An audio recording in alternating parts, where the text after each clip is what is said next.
Returning to our top story, Chris Bowen warns no community will be immune from the impacts of climate change. That, as a new risk assessment out today, paints a pretty grim picture of things ahead. And we're also going to see that 2035 emissions target locked in this week. Joining me to discuss all of this is Labor MP for Bennelong, Jerome Laxale, and Liberal MP for Casey, Aaron Violi. Thanks so much for your time today.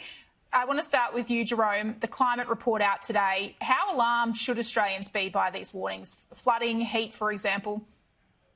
Yeah, well, I think it paints a picture of what will happen if no action on climate change is taken. It shows that the world's warmed by 1.2 degrees, Australia's at 1.5 degrees, and it sets out some pretty alarming scenarios.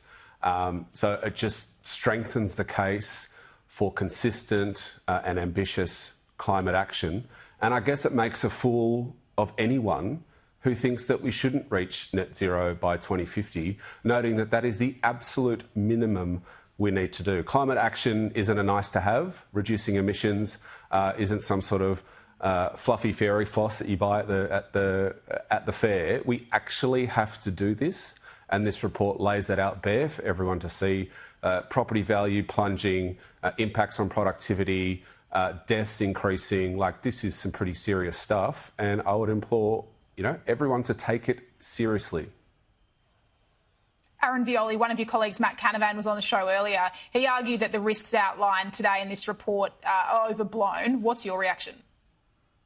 Well, thanks, Trudy. I haven't had a chance to look at the report in detail. It's obviously a big report. I know it's got, I think, low risk and high risk and multiple sort of scenarios in there. I mean, the reality is that we are a continent that is impacted by disasters. In my community of Casey, I lived through Black Saturday myself. We had the June storms of 2021. So there is significant disaster preparedness that needs to happen. I think some of the tangible things out of the report, because scenarios, whether it's, the government scenario planning on reducing power bills by $275 or risk assessments, they can be right and they can be wrong depending on the modelling. But one of the interesting outputs I think we need to look at is around that reliance on the ADF. It's something I've talked about. Again, my community is impacted by disasters. It is a significant risk. So we need to make sure we've got that preparedness. We need to make sure that we've got support for the CFA, the SES, the volunteers, because we can't always rely on the ADF. So what are the practical outcomes for when disasters happen? Because we know that there will be more disasters. That is guaranteed in our country.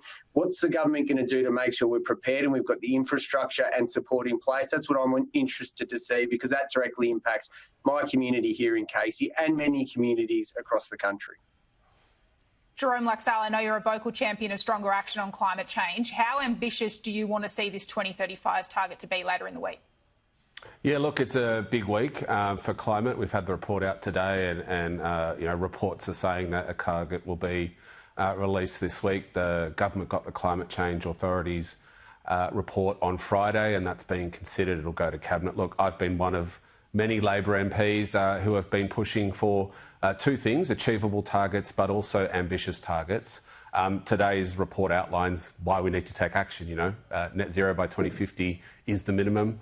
The sooner we get to net zero, the better the outcomes are for our economy, for our environment, and for our people. So I'll be. Would you want it to be 75%, Jerome? Should that be the starting point rather than? I think the starting point should be to take into consideration what the Climate Change Authority's advice is. Right? That should be the starting point.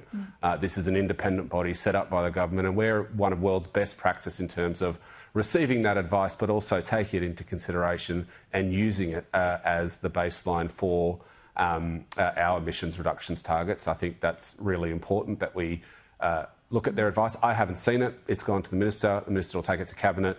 But, what I can say is that I'm one of many Labor MPs who want to see our government take action on climate change. Contrast that approach to the opposition. Like, even Peter Dutton had net zero as a policy.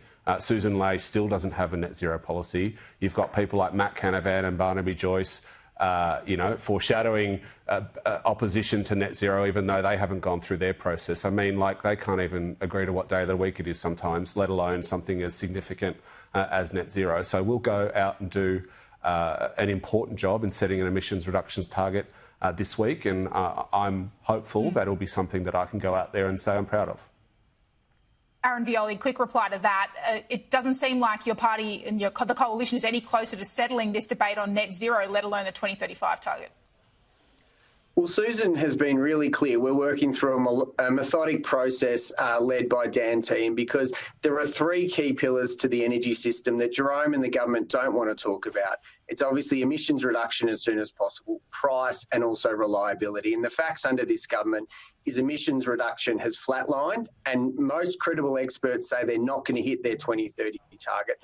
Prices are up and reliability is down. So we will look and see what they put forward when it comes to a 2035 target, noting that they're not going to hit a 2030 target as it stands today. But also, what are the price impacts, which the government have still not given us the price impacts of their 2030 target. It'll be interesting to see whether they talk about the price impacts for 2035. What are the impacts on reliability?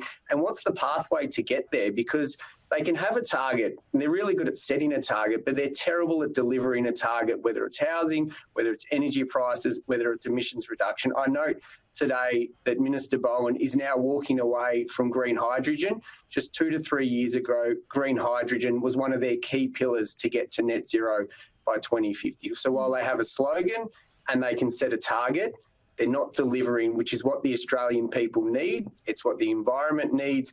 And again, this government continue to let us down and fail when it comes to actual delivery. We've run out of time. Thanks so much for both of you for joining me today, Aaron Violi, Jerome Laxale.